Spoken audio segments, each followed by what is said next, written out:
Hello मेरे MP board के प्यारे बच्चों, माय डियर स्टूडेंट्स। 12वीं कक्षा के एग्जाम के बाद आप सभी के सामने एक बहुत बड़ी समस्या रहती है कि 12वीं के बाद क्या किया जाए कि जल्दी से जल्दी हमें जॉब मिल जाए, हमें जॉब के लिए भटकना ना पड़े। आपने देखा होगा 12वीं के बाद बहुत सारे बच्चे कॉलेज करते हैं, कोई बीएससी कर रहा है, कोई एमएससी कर रहा है, कोई बीएड कर रहा है। 7-8 साल पढ़ने के बाद भी उनको जॉब नहीं मिलती, वो जॉब के लिए इधर उधर भटकते ही रहते हैं। कोई कुछ कर रहा है, कोई कुछ कर रहा है। इससे आप देखना किसी को जॉब नहीं मिल रही। क्यों नहीं मिल रही है? क्यों नहीं मिल रही है? क्योंकि हम 12वीं के बाद अपना एनालिसिस नहीं करते, अपना दिमाग नहीं दौड़ाते कि हमें किस क्षेत्र में सरलता से जॉब मिल सकती, किस क्षेत्र में सरलता से जॉब मिल सकती।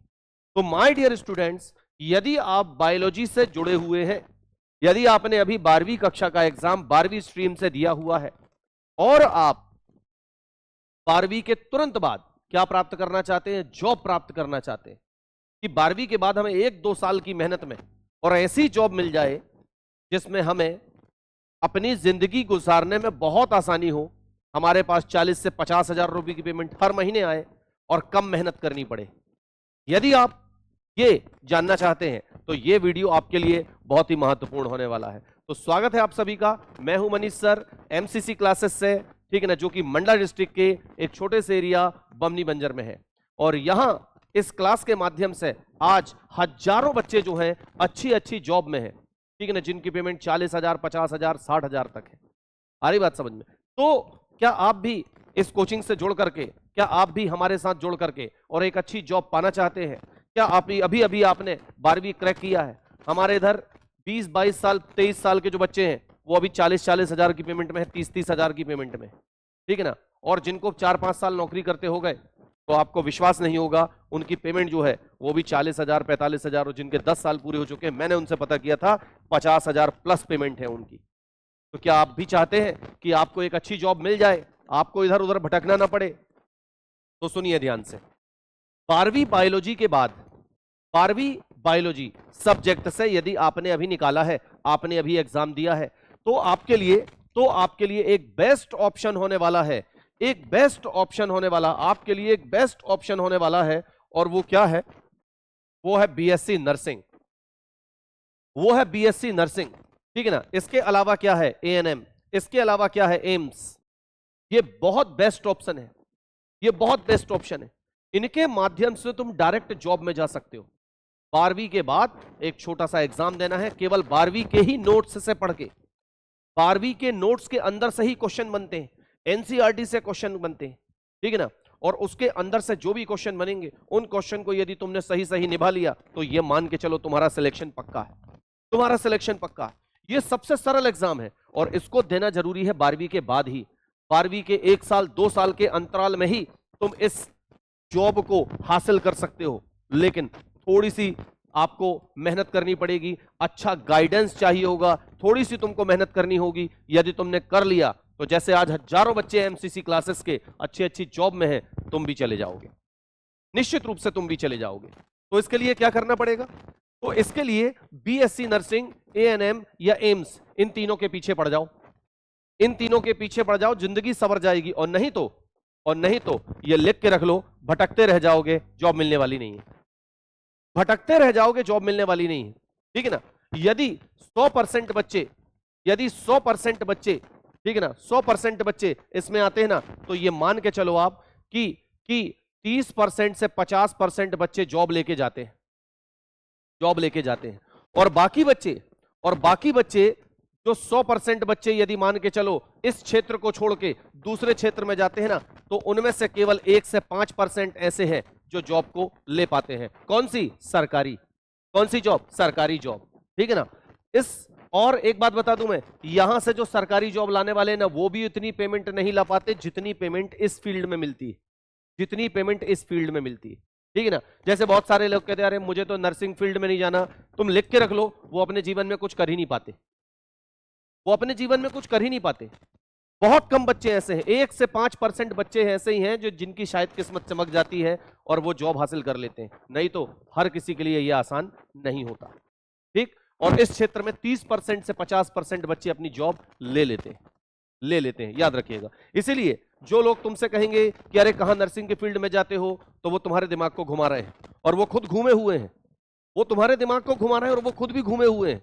वो खुद भी कुछ नहीं कर रहे हैं और तुम्हें भी अपने जीवन में कुछ भी करने नहीं देंगे। ऐसे बहुत सारे लोग हैं हमारे क्षेत्र में जिन्होंने ऐसा किया और आज बेरोजगार हैं, और जिन्होंने उन्हें बताया था कि ऐसा मत करना, साले वो भी बेरोजगार हैं। इसलिए हमें ऐसा नहीं करना है। हमें 12वीं के बाद एक ऐसी जॉब चाहिए जिसमें हमारा जो जीवन है वो सुकून से बीते, और हमारे पास हर महीने 40 से 50 हजार की पेमेंट आए, और जैसे जैसे आगे बढ़ते जाएं हर साल इंक्रीमेंट लगता जाए और हमारी जो पेमेंट है वो बढ़ती जाए। समझ में आ गई मेरी बात? समझ में आ गई मेरी बात? तो चलिए अब हम चलते हैं कि सर इन एग्जाम में क्या होगा। इन एग्जाम में क्या होगा, तो आइए मैं तुमको समझाता हूं इन एग्जाम में क्या होने वाला है।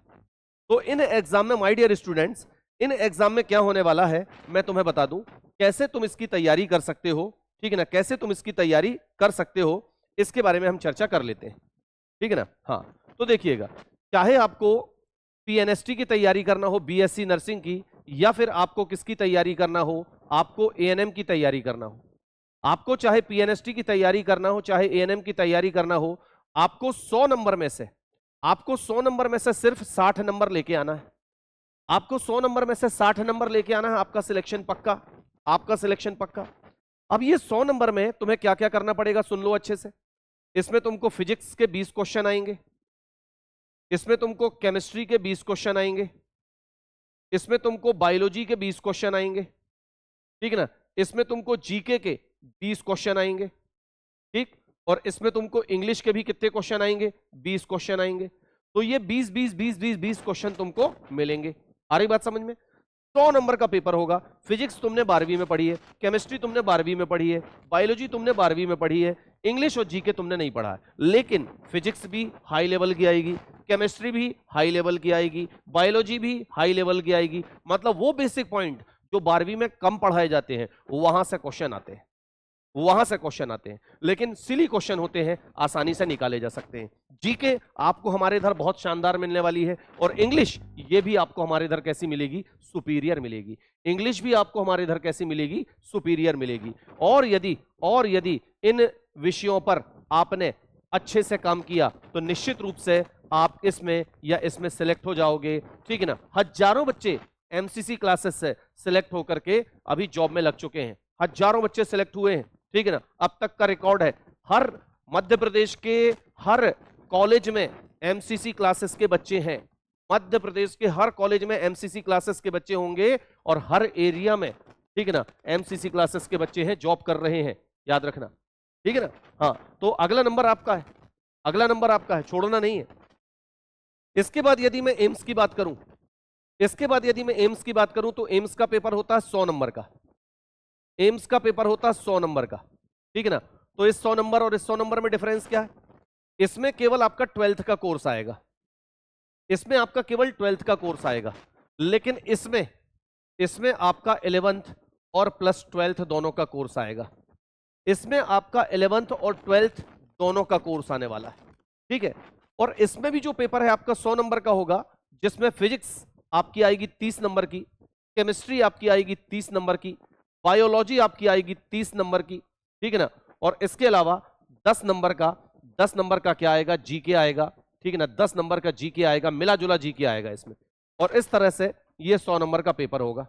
इस 100 नंबर में भी यदि आपने 60 प्लस नंबर ले आए, 60 प्लस नंबर ले आए, तो इसमें भी आपका सिलेक्शन निश्चित रूप से हो जाएगा, इसमें भी आपका सिलेक्शन निश्चित रूप से हो जाएगा। मेरी बात समझ रहे हैं ना? ठीक। तो इसीलिए हमें यदि 12वीं स्ट्रीम से हमने अभी 12वीं निकाला है और हम चाहते हैं कि 12वीं के बाद एक सुकून की नौकरी हमारे पास हो, सुकून की नौकरी हमारे पास हो, तो मैं आपको बता दूं कि ये एक बेस्ट ऑप्शन है आपके लिए, बेस्ट ऑप्शन। अब सर इसकी तैयारी कैसे करेंगे? तो सुनिए ध्यान से। यदि आप चाहते हैं कि हमें इसकी तैयारी करना है, यदि आप चाहते हैं कि हमें इसकी तैयारी करना है सर, और अच्छी तैयारी करना है, ठीक है ना, बहुत बेहतरीन तैयारी करनी है, ठीक है ना, कि हमें एक एक सब्जेक्ट हमारे दिमाग में अच्छे से घुस जाए, एक एक सब्जेक्ट हमारे दिमाग में अच्छे से आ जाए, तो मैं आपको बता दूं कि एमसीसी क्लासेस जो है वो क्या कर रहा है, वो एक बहुत ही शानदार बैच आप सभी के लेकर के आया है। आप सभी के लिए एक बहुत शानदार बैच लेकर के आया है जिसका नाम है संकल्प बैच। ठीक है ना, एमसीसी क्लासेस आपके लिए अभी 21 मार्च से चालू होने वाला है एक न्यू बैच जिसका नाम है क्या, संकल्प बैच। ये संकल्प बैच जो है ये ऑनलाइन भी उपलब्ध है। तो बच्चा दूर रहता है, मध्य प्रदेश के किसी दूसरे कोने में रहता है, ठीक है ना, तो वहां से बच्चा हमारी ऑनलाइन क्लास को ले सकता है। ठीक है ना, और इसके अलावा हमारी ऑफलाइन क्लास भी मंडला के बमनी बंजर में चालू है। ठीक है ना, जिसको बच्चा ज्वाइन कर सकता है। ठीक है ना, हमारी ऑफलाइन क्लास भी यहां पर चालू है। बात समझ में आ गई? अच्छा, अब यदि मैं बात करूं कि सर ऑफलाइन का प्राइस क्या है, ऑफलाइन का प्राइस क्या है, तो बेटा एग्जाम तक के लिए जून में ये एग्जाम है, जून में ये एग्जाम है। एग्जाम में यदि आप ऑफलाइन लेना चाहते हैं, यदि आप ऑफलाइन आना चाहते हैं, तो इसकी जो फीस है वो 4000 से, इसकी जो फीस है वो 4000 से 5000 रुपए रखी गई है। एग्जाम तक के लिए इसकी जो फीस है वो 4000 से 5000 रुपए रखी गई है। कौन सी? ऑफलाइन की फीस 4000 से 5000 के अंतराल में लगेगी। वो डिपेंड करता है जून के ऊपर, वो डिपेंड करता है जून के ऊपर। तो इसकी जो फीस है वो 4000 से 5000 रुपए रखी गई है ऑफलाइन की, याद रखना, ऑफलाइन की। और यदि आप ऑनलाइन करना चाहते हो, तो उसके लिए आपको क्या करना पड़ेगा, एमसीसी क्लासेस ऐप को डाउनलोड करना पड़ेगा। उसके लिए आपको क्या करना पड़ेगा, एमसीसी क्लासेस ऐप को डाउनलोड करना पड़ेगा। और एमसीसी क्लासेस ऐप को डाउनलोड करके उसमें 2025-26 के लिए जो संकल्प बैच है, 2025-26 के लिए जो संकल्प बैच है ना, इस संकल्प बैच को आपको क्या